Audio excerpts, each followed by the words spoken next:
Mynsiem Bakhuid ko Blei Nongthaw Yaki jingmut jong iwan jengo Yaki Mynsiem ba melathaw Ka jingay ay Bneng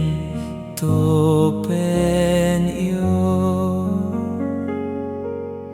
la namiame unong pintngen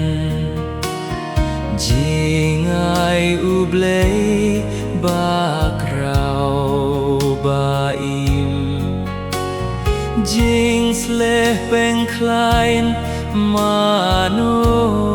banlen Uding jingid temei jingim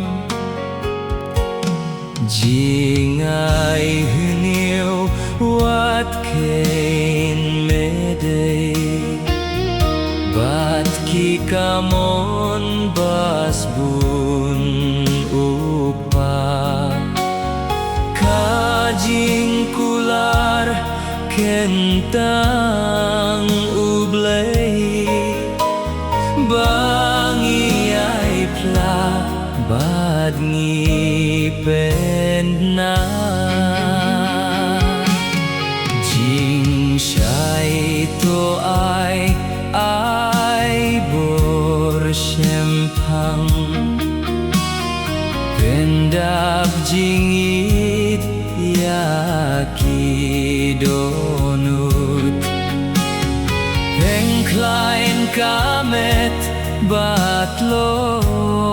bapang dabor yaine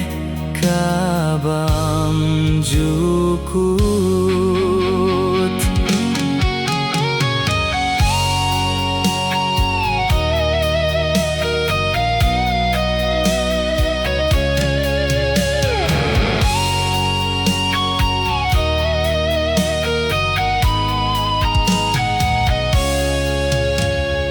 Beno siya jingay ya unong shun Te se hangi jing su janay Ngin kiar kilad jing mababun Lada